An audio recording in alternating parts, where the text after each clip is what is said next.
Risk management वो technique होती है जिससे ओवरऑल आप अपनी इन्वेस्टमेंट्स को बचा सकते हो, अपने लॉसेस कम से कम कर सकते हो, और एक इन्वेस्टर के लिए ये बहुत ज्यादा क्रूशियल है। अब तरीका क्या होता है रिस्क अपना कम से कम करने का, रिस्क को मैनेज करने का? आपको वो पोटेंशियल रिस्क जो आपकी इन्वेस्टमेंट के साथ एसोसिएटेड है उनको आइडेंटिफाई करना है, उनको एनालाइज करना है और उन पे एक्ट करना है। अब वो रिस्क क्या हो सकते हैं? मार्केट वोलेटिलिटी की, मार्केट बहुत ज्यादा वोलेटाइल हो रही है। इकोनॉमिक अनसर्टेनिटी की, इकोनॉमिकल कंडीशंस इस तरीके से चल रही है, इकोनॉमिक की कंडीशंस की अनसर्टेनिटी बनी हुई है और उससे आपकी इन्वेस्टमेंट पे अगर रिस्क हो रहा है तो आपको उस पर एनालाइज करके एक्ट करना चाहिए। एंड बहुत सारे कंपनी स्पेसिफिक रिस्क भी होते हैं कि आपने जिस कंपनी में इन्वेस्ट करा हुआ है उस पर कंपनी वाइज कुछ मैनेजमेंट में या ओवरऑल उसकी ब्रांड में कोई इंपैक्ट तो नहीं आ रहा। अगर वो सारे इंपैक्ट आ रहे हैं तो आपको एनालाइज करना है और देखना है कि आप उससे होने वाले रिस्क से किस तरीके से बच सकते हो।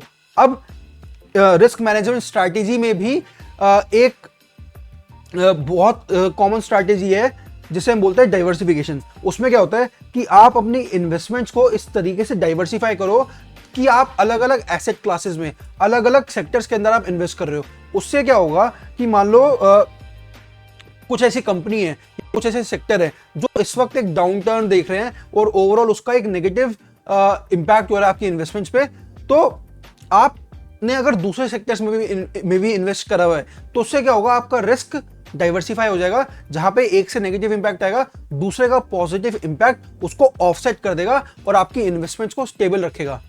दूसरा तरीका होता है रिस्क को मैनेज करने का, और खासकर ट्रेडिंग्स में, कि आप जब भी आप इन्वेस्टमेंट कर रहे हो या मेनली ट्रेडिंग कर रहे हो तो आप स्टॉप लॉस ऑर्डर्स लगाओ। उससे क्या होता है कि अल्टीमेटली अगर आपकी इन्वेस्टमेंट पे प्राइस गिर रहा होगा काफी ज्यादा, आपके इमोशंस किक इन कर सकते हैं एंड आपको एक सेंसिबल डिसीजन लेने से रोक सकते हैं।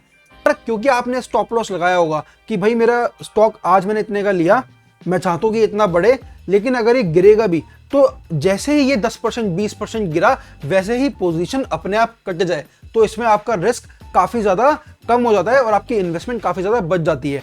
तो इसीलिए बहुत सारी टेक्निक्स है रिस्क मैनेजमेंट के लिए, आपको इस चैनल पे और भी टेक्निक्स मिलेंगी, पर अल्टीमेटली अगर आप ये सारी टेक्निक्स को अच्छे से यूज करते हो तो आपका रिस्क कम से कम होता है और आप मार्केट में लॉन्ग टर्म के लिए सस्टेन कर पाओगे।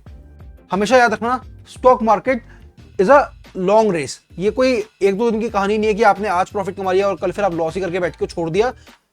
इट्स अ लॉन्ग रेस, तो रिस्क कम से कम रख के चलो ताकि आप लॉन्ग टर्म तक रह सको और फिर कोई ऐसा दिन आए कि आप अच्छा खासा प्रॉफिट कमा सको।